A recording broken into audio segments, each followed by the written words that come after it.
یہ اسلام کا وہ دور ہے کہ جب حضور مسجد نبوی سے باہر نکلتے ہیں تو آگے حضرت عمر و ابو بکر رضی اللہ تعالی عنہما کھڑے ہیں.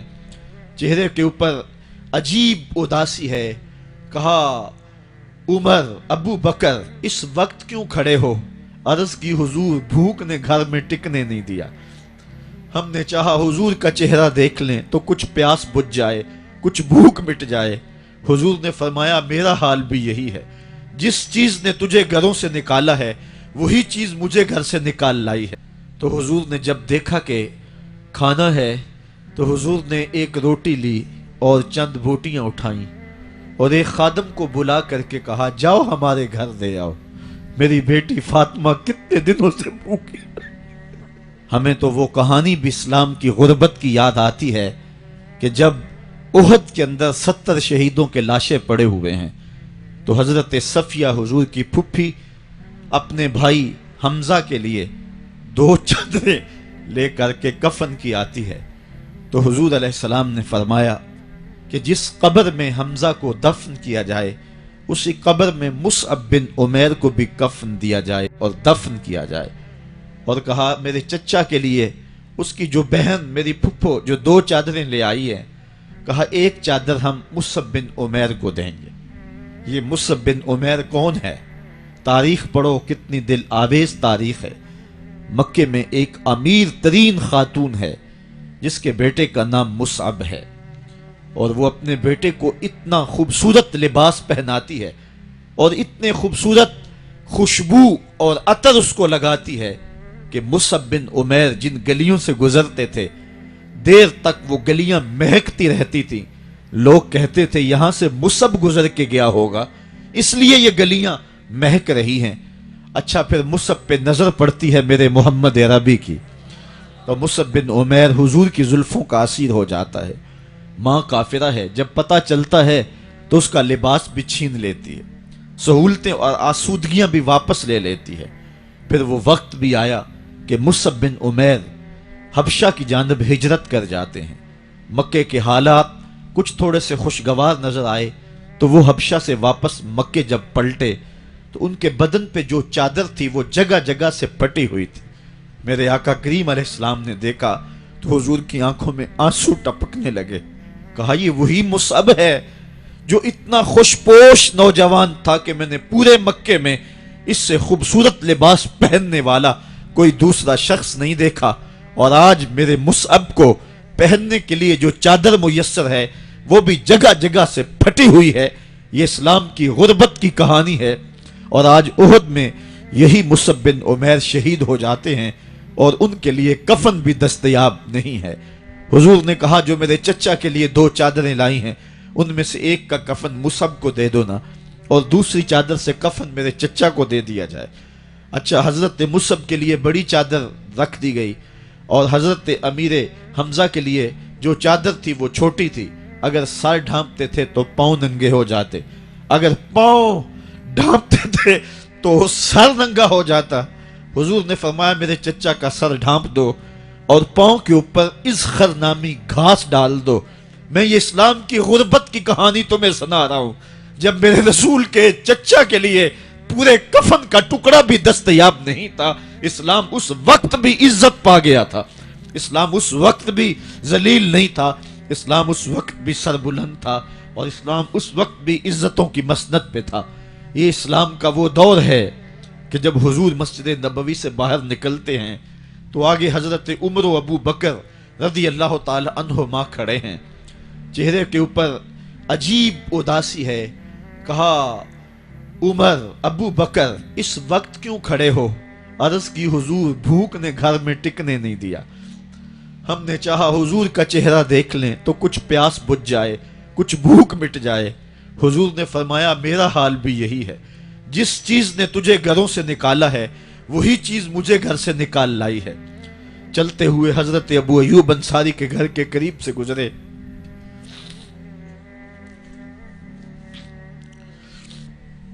حضور کی خوشبو پا کے وہ باہر آ گئے. عرض کی بندہ نواز آج میرے مہمان نہیں بنتے؟ حضور نے کہا تمہاری مرضی. گھر لے گئے، چٹائی بچھائی، حضور کو بٹھایا. گھر والوں کو بکری کا بچہ ذبح کر کے دیا، کہا جلدی جلدی کھانا تیار کرو، میرے آقا کو بھوک لگی ہوگی۔ یہ کہہ کے واپس آئے، حضور کے پاس بیٹھے، نظر چہرے پہ پڑی تو گھبرا گئے۔ نکاحت کے آثار اتنے واضح تھے کہ سمجھ آ رہی تھی کتنے دنوں سے حضور نے کچھ نہیں کھایا۔ اٹھ کے باغ میں چلے گئے، کھجوروں کا خوشہ توڑا، حضور کے سامنے رکھا، کہا بندہ نواز جب تک کھانا تیار نہیں ہوتا یہ کھجوریں تناول فرمائیں۔ تھوڑی دیر کے بعد کھانا دسترخوان پہ لگ گیا، حضور سے عرض کی گئی حضور آئیں کھانا تناول کر لیں۔ حضور نے دسترخوان پر تشریف فرما ہو کر کے حضور نے کپڑا اٹھایا تو حضور نے جب دیکھا کہ کھانا ہے تو حضور نے ایک روٹی لی اور چند بوٹیاں اٹھائیں اور ایک خادم کو بلا کر کے کہا جاؤ ہمارے گھر دے آؤ، میری بیٹی فاطمہ کتنے دنوں سے بھوکی۔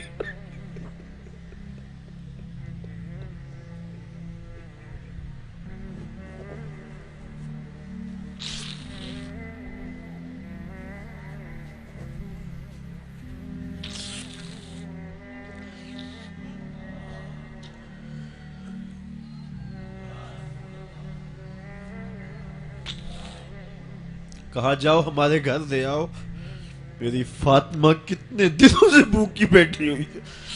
مال کے کونین ہیں گو پاس کچھ رکھتے نہیں، دو جہاں کی نعمتیں ہیں ان کے خالی ہاتھ میں۔ آپ کو پتا ہوگا کہ جب میرے رسول کا انتقال ہوا ہے، حضور کا وصال ہوا ہے، تو حضور کی ایک زرہ ایک یہودی کے گھر میں گروی رکھی ہوئی تھی، حضور نے زرہ رکھ کر کے اس سے قرض لیا ہوا تھا۔ یہ اسلام کی غربت کی کہانی ہے، اور پھر اللہ نے اسلام کو امارت کے رنگ بھی دیے۔ آؤ تمہیں کہانی سناؤں، حضرت عدی بن حاتم روایت کرتے ہیں، صحیح بخاری میں روایت ہے۔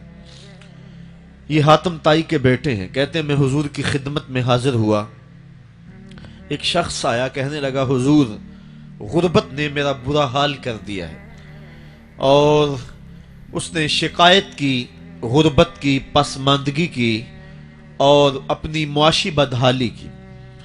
پھر ایک شخص آیا کہنے لگا حضور میرے پاس دولت تو ہے لیکن میں نے جس منزل پہ جانا ہے راستہ پر خطر ہے، تو میرے لیے کیا حکم ہے کہ میں کیسے راستہ طے کروں؟ تو یہ دو لوگوں نے یہ باتیں کی تو حضرت عدی کہتے ہیں کہ حضور نے روئے سخن میری جانب موڑا اور میری جانب مخاطب ہو کے کہا عدی تو نے ہیرا دیکھا ہے؟ عدی کہتے ہیں میں نے عرض کی حضور دیکھا نہیں، سنا ہے، ہیرا یہ شہر ہے عراق کا۔ تو حضور نے فرمایا عدی تو نے ہیرا دیکھا ہے؟ میں نے کہا نہیں حضور دیکھا نہیں، اس کا تذکرہ سنا ہے۔ فرمایا عدی اگر اللہ تجھے زندگی کی مہلت دے تو ہیرا سے ایک خاتون چلے گی، تو اپنی آنکھوں سے دیکھے گا اور مکے تک پہنچے گی اور اللہ کے گھر کعبہ کا طواف کرے گی، اور اس کو ہیرا سے لے کر کے مکے تک اللہ کے علاوہ کسی کا ڈر نہیں ہوگا۔ کہتے ہیں کہ میں نے دل میں کہا کہ پھر بنو طے کے ڈاکو مر گئے ہوں گے جنہوں نے عرب کے اوپر روب ڈال رکھا ہے، تو وہ تو پھر ختم ہو گئے ہوں گے۔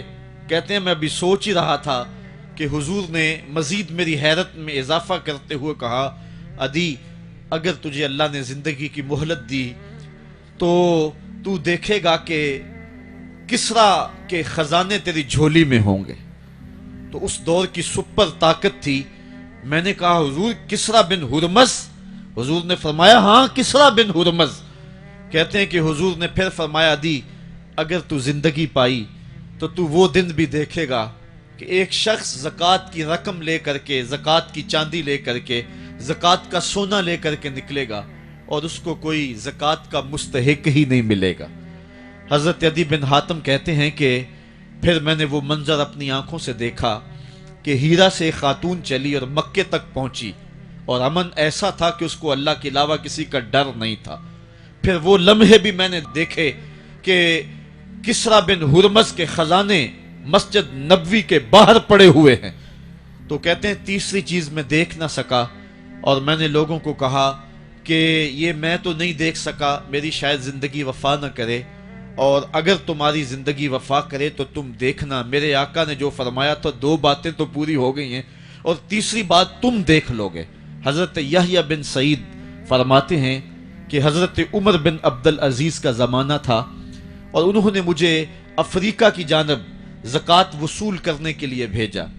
میں وہاں سے زکوٰۃ وصول کی اور پھر میں زکوٰۃ لینے والے مستحقین کو ڈھونڈنے لگا، تو کہتے ہیں مجھے کوئی مستحق نہ ملا۔ پھر میں غلام پکڑتا اور اس کے پیسے دے کے اس کو آزاد کرواتا چلا جاتا۔